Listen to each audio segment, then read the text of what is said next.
Алматыға іссапарға Мәлік ағаймен бірге баратынын білгенде қатты қуанып кеттім. Ол кісінің қызметі жай қатардағы инженерлердің бірі болса да өзін үлкенді-кішілі зауыт адамдар қатты құрметтейді. Бірі жұмбақ адам десе, бірі көпті көрген адам, бірі басқаларға ұқсамайды, ерекше жан деп айтып жатады. Бірақ не себепті олай дейсің десе, ешқайсысы жарып ештеңе айтпайды. Өздерінің бір құпиялары ашылып қалатындай жауаптан қашады. Әйтеуір ол туралы ешкім жаман айтпайды. Іс-сапарға шыққанда мен үшін біздің бастық секілді қатты ішіп, өзінің де өзгенің де мазасы мен берекетін алмайтын адам болса болғаны. Бірде біздің бастық Мәлік ағай туралы оның сөзімен бас директордың өзі де санасады. Жазған сұраныстарына үлкен жауапкершілікпен қара деген бар. Бұлай бөле жара айту әдетінде жоқ еді. Онысы құрметтеу ме әлде сескену ме себебін біле алмадым. Онымен кейде оқта-текте жұмыс бабымен кездесіп қалғанымыз болмаса араластығымыз жоқ. Мерекелерде, зауыттағы іс-шараларға басқа қызметкерлер семьясымен келсе, ол жалғыз жүретін. Ол туралы менің есіме түскен жақында зауыт кеңсесі алдында Майра, кәдімгі мен жақсы көретін Майрамен кездесіп қалып, ол Дүйсен деймін, алдағы демалыста тауға шығайықшы дегенде асығып тұрған түр көрсеткен, мен көмілші қолымның тимейтіндігін айтқам. Сол кезде қасымыздан өтіп бара жатып, сөздерімізді еріксіз естіген Мәлік ағай маған қарап жұмбақ күлімсіреген. Пойызға отырып билет тексергеннен кейін төсек орын алып жатып қалған мен қатты шаршағандықтан ба, жатысымен ұйықтап кетіппін. Мәлік ағайдың "Дүйсен тұр, тамақтануға сені күтіп отырмын" деген даусынан ояндым. Алматы-Москва жүрдек пойызы бір ырғақпен жүріп келеді. Ұйықтамағаныма бірталай уақыт болыпты. Маған әйтеуір пойыздар күндізгіден гөрі түнге қарай тез жүретін секілді көрінеді. Басым жеп-жеңіл болып тыңайып қалыппын. Жоғарыдағы екі жас жігіттер тойдан келе жатыр екен. Қатты ұйқыда. Купедегі кішкене столдың үстін Мәлік ағай дәмге толтырыпты. Мен де жолға алған тамақтарымды ала бастадым. Әр нәрсені бір айтып отырып тамақтанып та болдық. Бір кезде 40-қа толдың ба деп сұраған Мәлік ағай, осы күнге дейін үйленбей жүргеніңе не себеп деп төтесінен кетті. Үйленбей жүргеннің өзі жақсы деген кезекші жауабында Мәлік ағай дені дұрыс жауап деп есептемеген көрініп тұр. 35 дейсің бе, аз жас емес қой деп бір тоқтатты да әрі қарай әңгімесін тез жалғастырып әкетті. Шырағым, уақыт деген білдіртпей өтіп кетеді. Сені Майраның жақсы көретініне дау жоқ. Ол маған ап-анық байқалып тұрады, себебі оның зауытқа келгеніне 5-6 жыл болып қалды. Кішкене коллективте адам тізе қосып бірге жұмыс істеген соң бәрін жақсы біледі. Әр адам бір кітап секілді ғой, тек оқи білу керек деп бір тоқтады. Майраның атын естігенде біреу жанды жерімді тырнап алғандай бұл тақырыптағы әңгімеге құлықсыздық танытқанымды білдіріп, терезенің пердесін ысырып, түнгі меңіреу далаға тесіле қарадым. Ыстықтағандаймын, ал бір жағынан еркек пен әйел қатынасы туралы әңгіме құлағыма жағатын секілді, жалықпай тыңдауға бармын. Бірақ менің жеке басыма қатысты болмаса болғаны. Менің Майраны жақсы көретінім өзіме белгілі. Бірақ Майраның мені жақсы көретініне шүбәлі едім. Әрі оны соншалықты сырт көзге байқалып тұрады деп ойламаппын. Жуынып келген Мәлік ағай екі ойлы болып аз-кем тұрды да, бір шешімге келгендей маған қарап, "Дүйсен, сен сырыңды айтатын, сырласатын, ақылдасатын алдында ағаң, артыңда інің жоқ. Досыңды әртүрлі себептермен бір сырыңды айта бермейсің, намыстана сүне аласың. Түсінбей қалама деп ойлайсың. Тіпті сол сырларың бір кезде әлдеқалай уақытта өзіңе қарсы жұмсалама деп те қорқуы мүмкін. Мен басымнан өткен өмірімнің бір үздігін айтып берейін. Мүмкін ой салар, кәдеге асар. Жол ұзақ қой" деді. Жұрттың сүр бойдақ болып қашанғы жүресің, қашан үйленесің дегеніне 40-қа келгенде оған дейін үй салып машина алайын, сосын үйленем десем тағы бірде осы күні қайсы бір дұрыс қыз бар дейсің деп танауымды шүйірген болып қоя саламын. Бірақ бар мәселе басқада еді. Ал Мәлік ағайдың сұрағы да басқаша. Ол кісі менің ішіндегіні көзбен оқып біліп отырғандай. "Өзіңіз біліңіз, уақыт өтсін ағай" дедім. Ол кісі әңгімесін қоңыр дауыспен бастап кетті. Мен жас кезімде ауылдағы көрікті денелі жігіттердің бірі болдым. Екі иығыма екі кісі мінгендей қапсағай денелімін, құдай берген өнерім бар. Арнаулы оқымасам да кез келген музыкалық аспапта ойнап ән салам. Сөйтіп жүріп құшағыма ай сайын бір қыз, олар өздері келіп құлаған соң қадірі болмайды ма, әлде маған тәуір қыздар кездеспеді ме? Әйтеуір олармен 2-3 рет бірге болғаннан кейін олар мені жалықтырып жеріп шыға келемін. Мені қол жетпестей көрді ме, олар да талапсыз қала берді.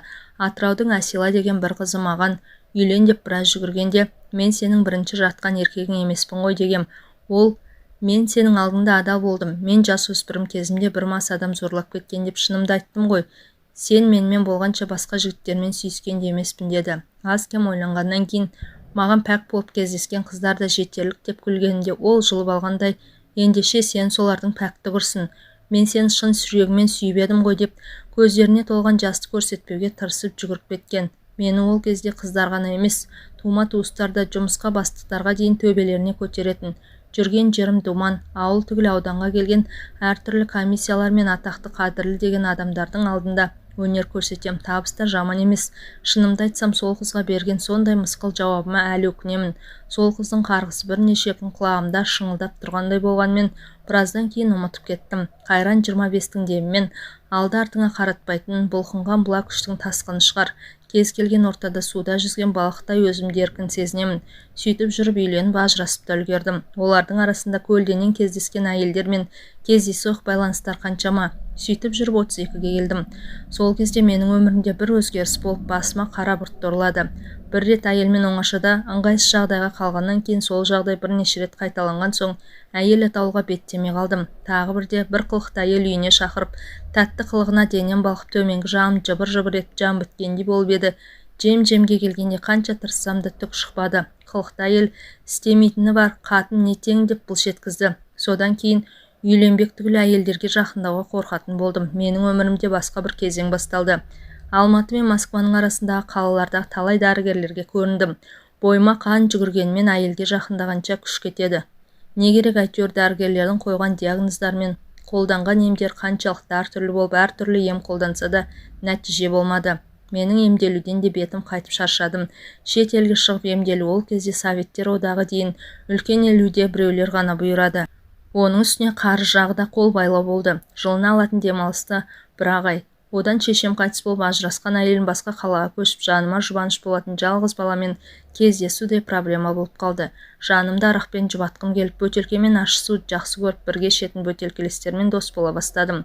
Осы арада тағы 2 жыл зу ете түсіп, менің еңсем түсіп, бұрын маған сүйсініп таңданып қарайтындардың енді маған мүсіркей тіпті жиіркене қарайтындығын сезе бастадым.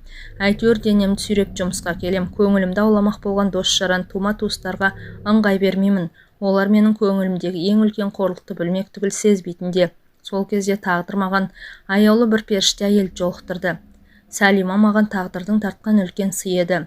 Үлкен зауыттың өндіріс пен жоспарлау бөлімінің кабинеттері қатар орналасқан. Соның бірі мен істейтін өндіріс бөлімінде шамамен жасы 35-37 арасында аққұба келген тартымды келіншектің жаңадан жұмысқа тұрғанын біздің бөлімнің жігіттері бір-ақ күнде білді. Оған себепші Сәлиманың өзі болатын. Бөлімдегі 4 жігіт айдың аяғы болғандықтан 4 столды құшақтап, мұрнымыздан шаншылып жұмыстарымызбен айналысып отырғанбыз. Жігіттер, саламатсыздар ма? Мына тоқ шәйнекті жөндеп бересіздер ме деген таза мөлдір дауыс естілгенде денем шым ете қалды. Неге сонша еңлең еткенімді білмеймін. Шын болса кейде адамға Құдай сездіреді дейді ғой. Бұл дауыстан біртүрлі күйге түскенімді өзім де түсінбей еш нәрсеге мән бермеген болып басымды көтермеген күй отыра бердім. Аздан соң, "О мәке, мынаны сіз қарамасаңыз біздің қолдан келмейді екен" деген әзілкеш жандостың ойнақы дауысын естіп басымды көтердім. Әйелге көзім түскен, менің көңілім ойсырап, қарным ашып қалды. Алдымда аққұба, еш ерекшелік жоқ, қарапайым ғана әйел тұрды. Жаңағы мөп-мөлдір дауыстың иесі менің ойымша сұлу әрі жас қыз болу керек еді. Кінәрат тоқ шәйнектің өзінде емес, тоқ жүретін бауында екен. Оны тез жөндеп бергенмен жандостың ол әйелді маған әдейі сілтегенін сездім. Сізге көп рахмет деген мөлдір дауыс жанымен әйелдің аузынан шыққан. Байқағаным, кішкене қара көздері адамға тіке зерделей зерттей қарайды екен. Әйел кеткен соң жандос: "Аты Сәлима, күйеуі жоқ, бір баласы бар екен. Мен кадр бөліміне жаңа технологияны өндіріске енгізуге байланысты сыйақы беру туралы бұйрық жобасын апарып едім, сонда анкета толтырып жатыр екен" деп үлкен бір іс бітіргенде ыржиды. Мен болсам мән бермегендей түр көрсеттім. Арада бірнеше ай өтті. Сәлимамен араласып кеттік. Жоспарлау бөліміндегі әйелдермен бұрын араластығымыз жоқ еді. Енді бір мейрам болса 2 бөлім қосылып, соңынан жалпы зауыттағы қызылшылыққа бірге барамыз. Бірде Сәлиманың үйіне 2-3 жігіт барып, ауласын жөндеп бердік. Шешесімен бір ұлы бар екен. Сәлимадан біздің жігіттер авансқа дейін қарызға ақша алады, ақылдасып тұрады. Уақыт-түйек жұмыстарымен еркін бара беретін болды. Мен ғана сөйлеспеймін десе болады. Әйелдерді жек көремін. Соңғы 2 жылда оларға еркімнен тыс жазғыра кінәлардай болармын. Әйелдерсіз жаңа өмірге үйрене бастадым. Думанды кештерге барғанда ең сұлу, ең тәкаппар деген қыз келіншектердің айналама үйіріле қалатыны, 2-3 көргеннен кейін қойныма енуге кетар еместігі, олармен кешетін тәтті ләззат алу сәттерінен кейін майдан алаңын жеңіспен оралғандай күй кешетінін, әйелдердің алдындағы асқақ киім оларға кейде менсінбей, кейде мысқылмен қарайтынын бәрі көзден бір-бір ұшып көрген түсте өте шықты. Тек әйел денесінің құпия территориясына жетпей, не ене бергенде шауқатының еріксіз төгіліп кететіні үнемі көз алдынан кетпейтін сурет болып қалды. Жаңа жыл жақындап қалды. Екі бөлімнің қызметкерлері жаңа жылда бір күн бұрын жұмыстан кейін қалып ұйымдастыратын болып келістік. Ұйымдастырып жүрген баяғы Сәлима, ол туралы жұрт мақтап айтатын болған. Жұмысына да адал, таза адам дейді. Ол жұмыс аяғында маған келіп, Мәлік, сізді өлең айтады дейді ғой, ертеңгі мерекелік кешімізге домбыра мен гитара алып келіңізші деді. Құдай біледі, бұл туралы оған айтып жүрген Жандос. Ол әйел менің үйде домбыра мен гитарам барын қайдан білсін. Ертеңіне Жандостың машинасымен екеуін де алып келдім. Үлкендеу болған соң әйелдер біздің кабинетімізге дастархан жасады. Біз оларға көмектесіп, дүкенге жүгіріп, банкілер мен шөлмектерді ашып көмектестік. Бір үйдің адамдарындай ұйымшылдықпен дастарханға отырдық. Тостылар айтып биледік. Осы кешке арналған шарт бойынша әркім бір номер дайындау керек. Біреу биледі, біреу өлең айтты. Жандос анекдоттар айтып берді. Кеш аяқталғанда үлкендерді бір рейспен үйлеріне жеткізіп тастаған Жандос екінші рет кетіп бара жатып, кабинеттің кілтін Сәлима екеумізге ұсынып, Сәлима екеуіңе комсомолдық тапсырма. Комсомолдық жастан өтіп кеткеніміз есіне түссе керек, дереу сөзін түсеп, жоқ, партиялық тапсырма, аяғына дейін жинап тазалап, бір-бірін шығарып саласыңдар деді. Екеуміз де партия мүшелері болмасақ та қарсылықсыз қала бердік. Екеулеп кабинетті жинастырып, Сәлиманы үйіне шығарып салдым. Жолай үнсіз болдым, не айтарымды білмеймін. Әңгімеміз қабыспады. Жынды адамдай жасын сұрамаппын. Ол болса әлде бір мұңда енді ыңылдаумен болды. Жасы менен бақандай 4 жас үлкен екен, бірақ сырт көзге жас көрінеді. Сәлима есігін ашып жатып, Мәке, үйге кіріп шай ішіп кетіңіз деді. Мамасы мен баласы бар емес пе еді? Әлде бүгін жалғыз бекен деп екі ойлы тұрдым да сыпайы рахметімді айтып қайтып кеттім. Үйге келе жатып, Сәлиманың әні ұнаған шын, бірақ өзі емес деген ойға келдім. Мәлік ағаның сөзін бөліп, біреуге купе есігін жұлқылады. Ағай әңгімесін үзіп есік ашты.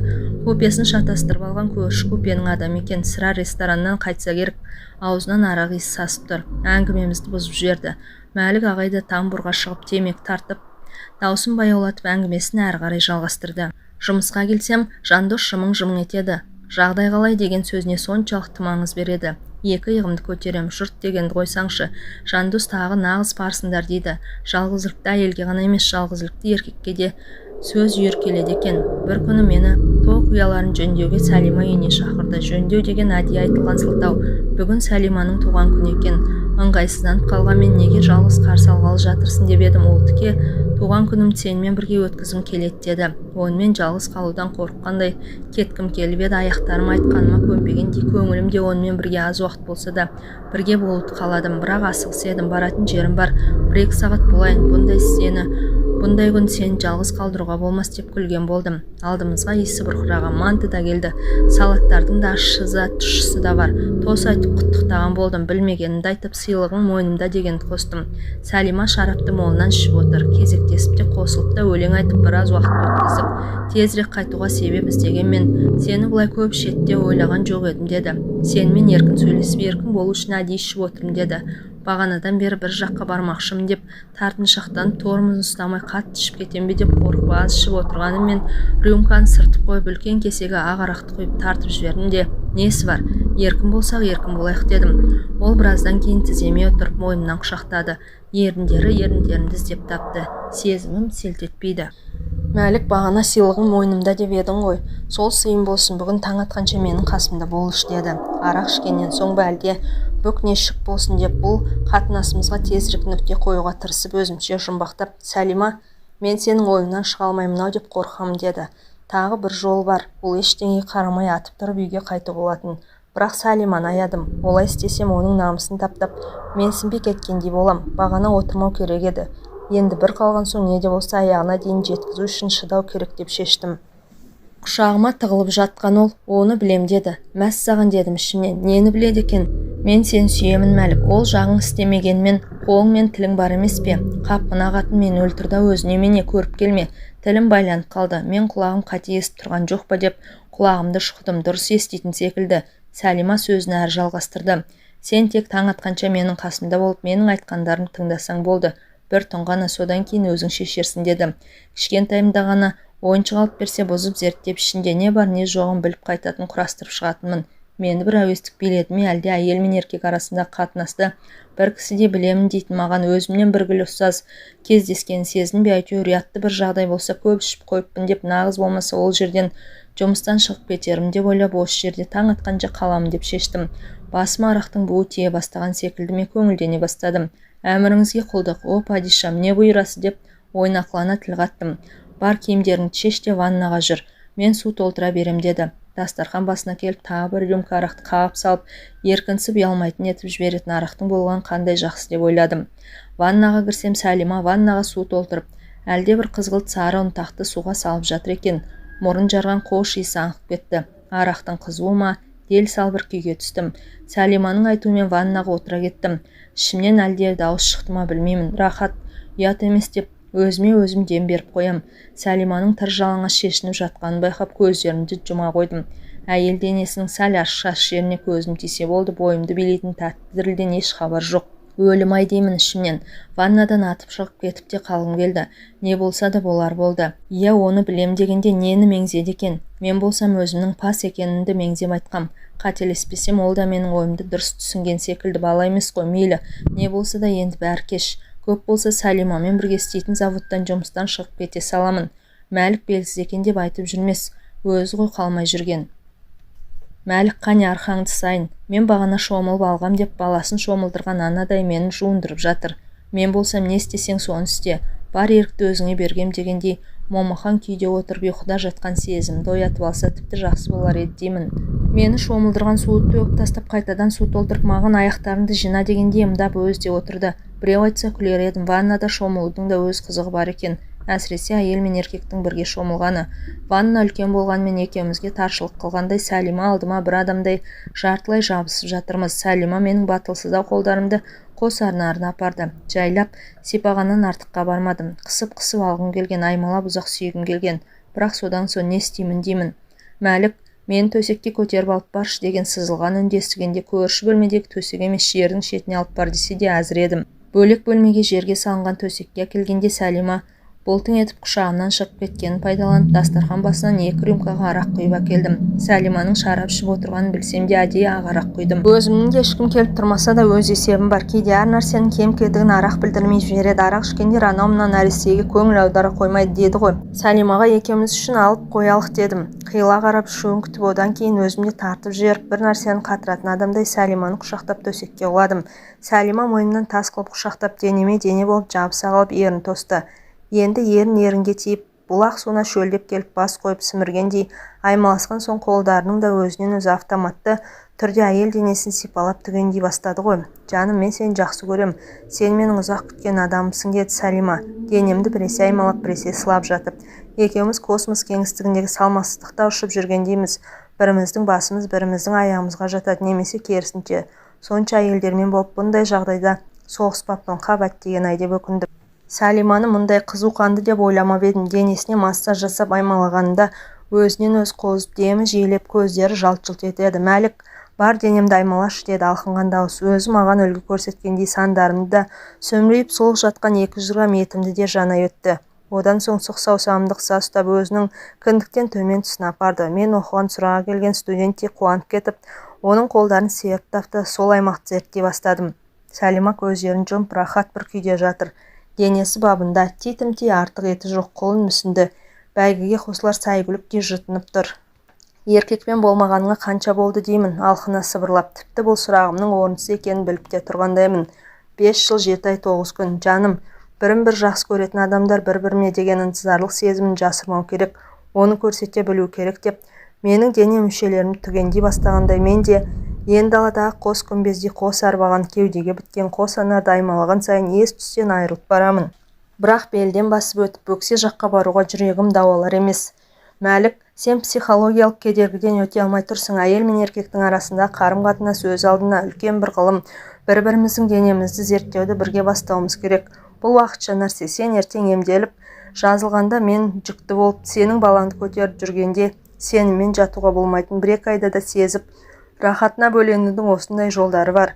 Бір кезде кең төсек үстінде екеуміз құмда ойнаған балалардай жалаңаш күйде шүйіркелесіп отырғанымызды байқадым.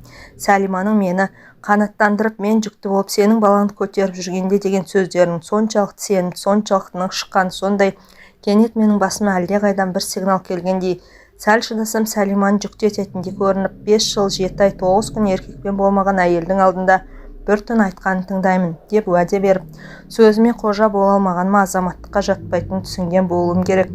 Соңғы кезде әлдеқалай болды, тағы да ұятқа қалатын болдым-ау деп мені еркімнен тыс сезімімді тұспалап тұратын қорқыныштың қақпағын алып лақтырып тастағандай болып, сезімімді еркіне қоя бердім. Сөйтіп жатып Сәлиманың мен ойлаған әйелдерде емес, мен үшін көп нәрсеге әзір екеніне көзім жетті. Сәлиманың жетегіне еніп құмарлықты қандырудың, соның ішінде әйел құмарлығын қандырудың басқаша жолдарын үйрене бастадым. Минуттар өтті ме, секундтар өтті ме білмеймін. Сәлиманың мен аймалап аласыра айтқан тәтті сөздерімен қатар балықтың торсылдаған жарылғандай дауыстан басымды көтеріп алдым. Құлап сүрініп ваннаға жүгірген мен қолыммен бет-аузымды шайып келсем, Сәлима шала жансар адамдай былқ-сылқ жатыр екен. Еппен құшағыма алып бауырыма бастым. Мен оның күн сайын жұмысқа барудан үйіне келген соң құрғақтай тамақ жалғап алған телевизор көруден басқа жұмысы да қызығы да жоқ деп істейтін жұмысты 2 жұмада бір химчисткаға киімдерін тапсырып алатын, айына бір рет адам жалдап үйін тазарттыратын, 2 күн демалысқа арақ ішуден өткізетін еркектің үйіне нұрын шашып өзгеріп енгізген маған ең жақын, ең қымбат адам болуы мүмкін екенін түсінгендеймін. Мен сен ешкімге бермеймін деді бақытты әйел даусы. Бұл түннен бастап Сәлима екеуміз 2 жартым бір бүтін болып тұрып жатқанымызға 2 жылға таяу уақыт өткен. Өміріміз өзгерді. Толыққанды жанұя болып кішкене отанымыздың жоспарларын құрамыз. Бірге қонаққа барамыз, үйге қонақ шақырамыз, саяжай мен машина алдық. Әйтеуір өміріме де, Сәлимаға да дән ризамын. Сәлима екеуміздің бірігіп жасаған махаббат атты кемеміз бақыт атты теңізде еркін жүзе бастады. Сәлиманың талабымен бұрын көрінбеген дәрігерлерге қаралдым. Нәтиже болмады. Одан халық емшісі де ме, дұғамен емдейтіндер де ме, әйтеуір алысты жақынды еркек әйелді жасы кәрісі бар талай емшілерді ардақтап күдерім үзіле бастады. Біреулерге көзімше ем қонып құлан таза жазылған көріп, үміттенем де айтқандарын істеймін. Іш дегенді ішемін, жаса дегенін жасаймын, бірақ соңынан еш нәтиже шықпағанын көріп, көңілім пәсейіп, үмітім үзіліп, сенген көңілім күлге айналды. Сол кезде мен Сәлиманың маған үлкен сүйеніш болып, мықты төзімділік танытқанын ерекше атауым керек. Бірақ Сәлиманың мінезін білмейсің ғой. Мен ойлағаннан өз нәпсім емес. Мен сенен сәби сүюім керек дейді. Мен 2 баламыз бар, Құдайға шүкір деймін. Ол болса құшағымда жатып арманын айтады. Тұлымды желбіреген саған тартқан бір қызым болса деймін. Жоқ, бір ұл бір қыз туам дейді. Сөйтіп жатып кезекті емші туралы айтқанда мен шарт кеттім. Мен ешқайда бармаймын дедім. Әдеттегідей менің денсаулығымның түзелетініне көзімді жеткізіп баруға үгіттей бастаған Сәлимаға. Мен шаршадым, саған бай болып жарытпасам, қалаған байыңа тиіп ал деп тіке айттым. Айтарын айтсам да оның жанын жаралағаныма өкіндім. Менің шешем 10-шы баласын 49 мүшел жасында туғанда мен неге 40 жасымда туа алмаймын? Анау досымыз Әсия да 1-ші қызын 41 жасында туған жоқ па? Бір облыс орталығында емші кемпір бар екен, арғы аталарынан бергі емші. Бұндай аурулар түгел жынды адамдарды да жазатын көрінеді. Осы жол соңғы рет барайық, ем қонбаса енді мен емдел деп, өмір айтпаймын деп ант су ішіп ботадай боздап отырып алды. Сөйтіп екеуміз де жұмыстан ақысыз демалыс салып пойызға отырып, емші кемпір тұратын қалаға бет алдық. Емшінің үйіне таксимен жеттік. Жағдайымызды, неге келгенімізді сұрап, Құран оқып отырған кішкене қара кемпірге, апа сіз қалай емдейсіз, оқисыз ба әлде шөп дәрімен емдейсіз бе деп сұрадым. Алдына оқ орамал жайып отырған мына кемпірге тіпті сеніп отырғаным жоқ. Ол кісі маған мен қайдан білейін қалай емдейтінімді. Атам айтады, ол кісі не айтса сол болады деді ашулы дауыспен. Сірә менің сұрағым ұнамаған болу керек. Көненің көзі екен көрініп тұрған ескі Құранды ашып құмалағын салып біреумен сөйлескендей күбірлеп отыр. Аты жөнімді руымды сұрап алды. Бір кезде бәрін жинап алды да ертең келіңдер, бүгін атам келмей отыр деді. Мен күліп жібердім. Кемпір кішкене көздерімен ата қарады да күлетін еш нәрсе жоқ шырағым, аруақтар да шаршайды. Бүгін келген адам көп болды, әлде сенбей келгенін сезіп отырған шығар, әлде дәрет алмап бердіңдер деп сұрады. Ертең болса ертең келік деп емшіден шықтық.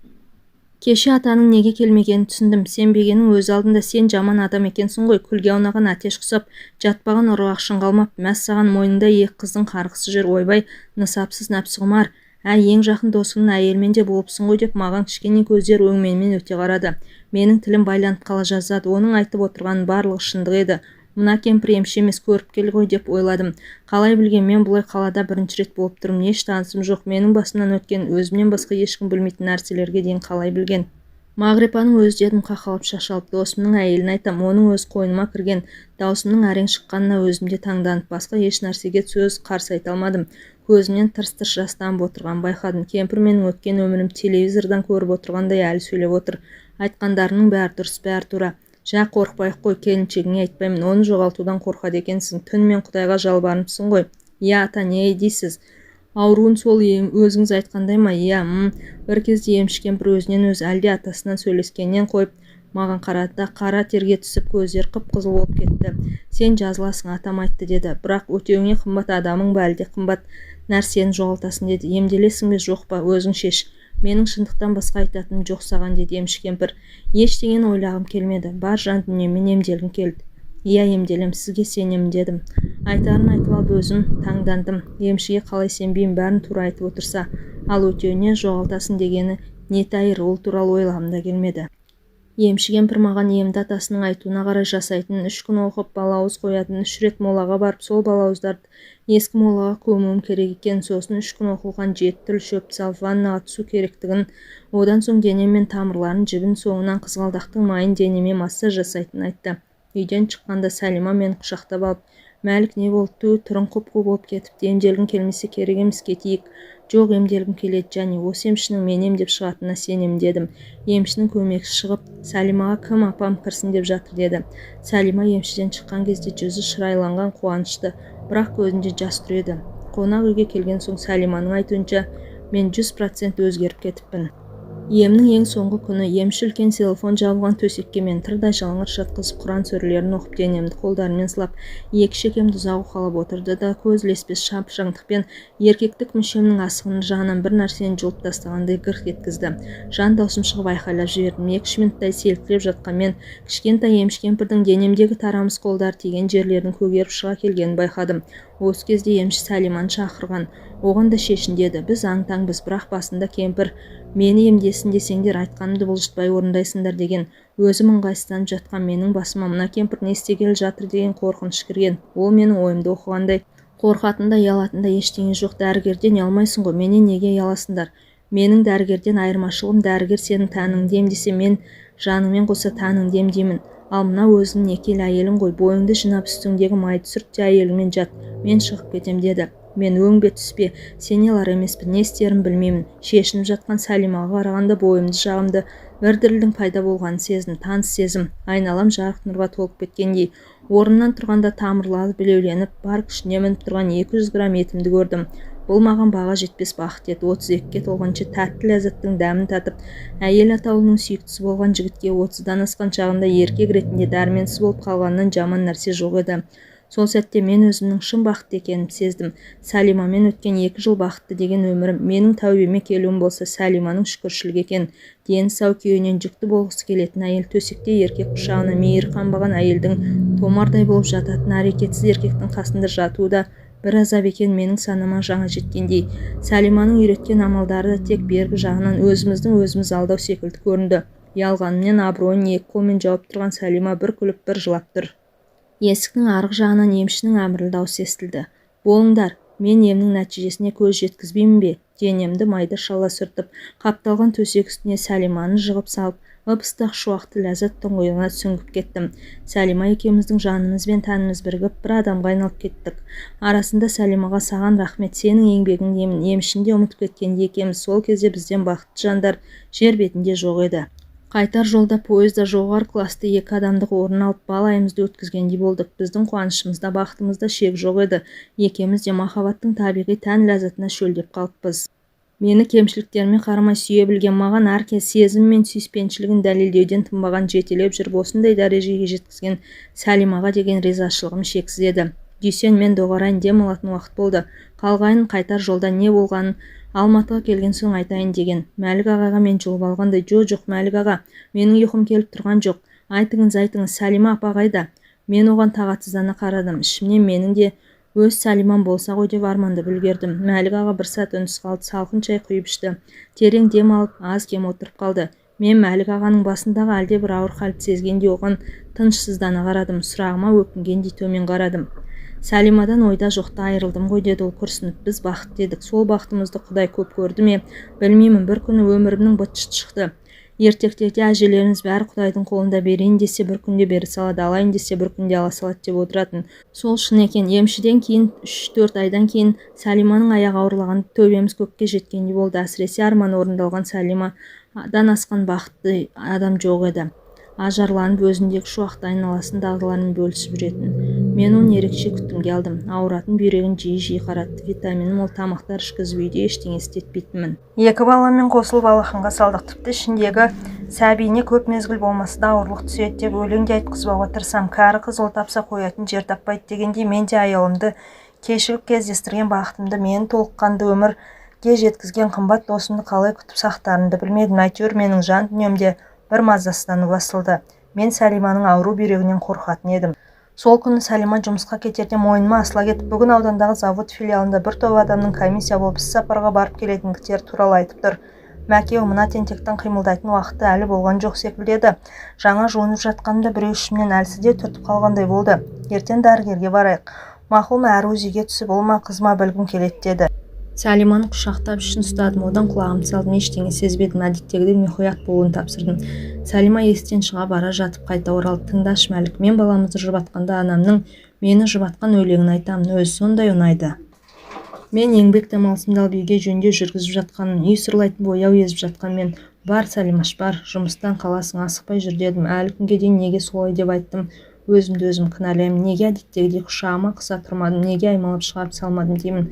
Кетіп бара жатып қимағандай қайта-қайта оралған оған тағдыр бір нәрсені сездіргендей екен ғой. Мезгіл жетпесе де уақытынан бұрын қимылдаған сәби де бір нәрсені сезгендей. Ал мен ештеңе сезбеппін. 2 сағат жол жүріп барып келіп жүрген сапарының бірі ең соңғысы болады деп кім ойлаған. Қасындағылардың айтуынша машинаның соғылысып ауып бара жатқанын байқаған жүргізушінің қасында отырған Сәлима Мәлік деп шыңғырып есікті ашып жіберген секірген. Ажалдан қашып армандаған баласын құтқармақшы болған секілді, бірақ сол әрекеті өлімге алып келгендей. Себебі қасындағы машинада қалған 3 адам дін аман. Қасындағылар да жол апатына тексеру жүргізгендерде айтады, Құдайдың ісі, егер ол секірмегенде аман қалатын еді. Ажал айдап тұр ғой деп. Сол жерде көргендер айтады. Сәлима қос қолымен ішін орай құшақтап сәбиін бір нәрседен қорғағандай болып жатыр екен деп. Машинада болған зауыттың бір адам айтады. Сәлиманың Мәлік деп шыңғырған дауысы құлағыма бір айдай шыңылдап тұрып алады дейді. Мен сол кезде ғана емші кемпірдің қымбат адамыңды, не қымбат нәрсеңді жоғалтасың деген сөздерім есіме түсіп алды. Бұрын оған еш мән бермегенмін. Ол емші біз сұрап алған бақыттың өтеу болатынын білген. Сол үшін мен де Сәлиманы да күткен, тек соны ести сезе білмекпіз. Қандай өтеу екенін емші кемпір де білмесе керек. Қымбат адамының әлде қымбат затыңнан деген. Үйім өртеніп кетсе де, қымбат машинамды ұрылып кетсе де өкінбес едім. Тек 2 адамды алып кеткені маған оңай соққы болған жоқ. Мен тек 2 баламның алдындағы міндетім ғана сақтап қалған секілді. Сол 2 баламды оқытып, үйлендіріп жеткізу керек. Сәлиманың артынан оңай жолдармен кете барғым келіп, талай оқталғанмен Сәлиманың Мәкеу, 2 баланы кімге тастап кетпекшісіз, Құдай бұйырған күні кездесеміз ғой. Мен сені күтем деп тұрғандай көрінеді. Сәлимадан кейін әйелдерге жолаған жоқпын. Әйелдерге жоласам, бір аппақ кіршіксіз нәрсені бүлдіріп алатындаймын, саф алтынды қорқылатындаймын. Мен Сәлиманың алдында үлкен қарыздар екенімді білемін. Түнде төсекте қиналып өткізетін түндерімді Сәлиманың аппақ сезімі үшін Құдайдың жіберген жазасы деп ұғып, ол жазаны мүлтіксіз орындаудамын. Сәлимадай әйелді қайтып кездестірмейтінімді білемін. Үміттенбеймін де. Мәлік ағай сәл тыныстап, әңгімесін қорытылғандай сәл үнсіз қалды да, ал сенің басың жас әлі. Сәлимаңды кездестіресің, ешқашан күрессіз берілме. Әсіресе ауру мен өмірдегі кедергілердің алдында. Дүйсен мынаны, адам өз бақытын іздеуден шаршамау керек деп сөзін бітірген Мәлік аға қаламын алып алдындағы газеттен жыртып алып бір нәрселерді жазды да қолыма ұстата салды. Бұл не аға? Емші әжейдің адресі ғой. Артықтығы жоқ, ала сал, қажет болып қалса дегенім ғой. Менің емші білмейді, ешкім сезбейді деген сырымды Мәлік ағаның жазбай сезгенін түсіндім.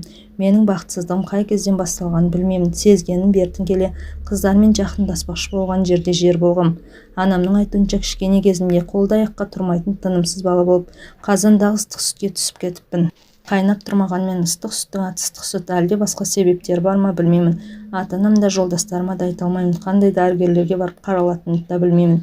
Өмір білінбей өтіп жатыр. Менің жасымдағылардың 1-2-ден балалары бар. Қолымдағы адрес жазылған қағазды құтқарушымдай құшырлана қыстым. Өзім де соңғы кезде жар сүйіп, семья бақытын сезіп, әке болуды аңсап жүрмін. Көз алдыма Мәлік ағайдың аяулы Сәлимасы келгендей, ол да маған сенің де өз Сәлимаң бар, айналаңа мұқият қара дегендей болды. Көзін жұмып терең ойға кеткен Мәлік ағайдың жүзіне көзімді салып, оның менен бақыттырақ екенін ұқтым. Оның менен бақыттылығы сүйе білген, сүйікті бола білген жан. Көз алдыма Майра келді. Дүйсен екеуміз тауға шығайықшы деп тұрғандай. Шығамыз жан, шығамыз деп сыбырлағанымды өзім де сезбей қалдым. Әйтеуір ешкім естімеген секілді. Мүмкін менің Сәлимам Майра шығар. Өзі айтқандай екі жарты бір бүтін болып, аз да болса бақытты өмір сүрген Мәлік ағаның адам өз бақытын іздеуден шаршамауы керек деген сөзіне көзім ұйқыға кеткенше құлағымнан кетпей тұрып қалды.